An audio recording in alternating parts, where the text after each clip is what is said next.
So once you started GCSI, how did you like being a lobbyist? Was that a huge adjustment for you? I didn't like it at all. I never liked it. I left home early in the morning. We stayed all day. We entertained at night.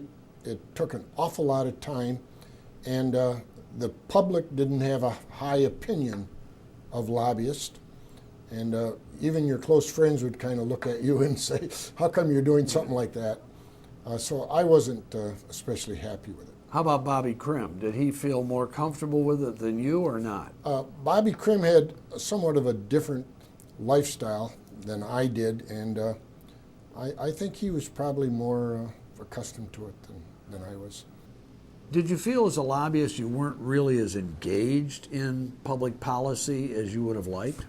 In the legislature, you're often on the offense, and in the lobbying business, we were primarily on the defense. Often on the defensive end of it. I got you. And it's much more fun to be on the offense than defense. Well, you know, actually, being a lobbyist and with the bad reputations that lobbyists perhaps unfairly have everywhere, whether it's Michigan or at the national level, maybe that was somewhat of a clash with your traditional religion and culture in West Michigan. I think so. Yep. Yeah, and I mean, let me ask you about that. How deeply do you think your membership in the Reformed Church shaped your vision of what should be done in politics and looking at it? I mean, there were issues at the national and state level where it seems to me people like Paul Henry, who was another legislator and later congressman who came along, voted in certain ways that you might not have predicted, and it might have come right out of the church. If you are convicted of what you are doing, if it's your basic belief, your core value, even your opponents will recognize that. The Grand Rapids press for a long time was pro-abortion, and I knew Mike Lloyd very well. But he always said, Van, I know how you feel about it, I know your views, and we're not going to attack you on it. So I think that's how you handle that. If you become a chameleon, if you say one thing and do another, you're going to have a hard time. But you know, I always respected Bill Ryan's views on union politics because I knew where he came from. I said, you know, that was Bill Ryan. You knew he was sincere. He was sincere about it. Yeah.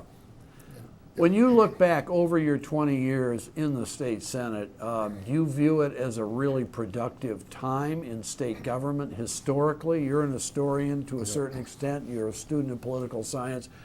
What do you see when you look at those years, 62 to 82? I think they were very productive. We mentioned a few of them. We mentioned open housing, which turned out to be a very good issue. The bottle bill, although that was passed by a referendum, I had supported that in the Senate. It was an attempt to clean up the environment. I think that was good. I think the abortion fight was worth fighting, keeping that alive for me. I think the balanced budget provision of the Constitution and trying to have our various meetings to cut back on expenditures, I think that was very important for the state of Michigan and still important today. So I think they were good years for the state. When you look at George Romney, what do you think? Real quick answer. Oh, determined, aggressive,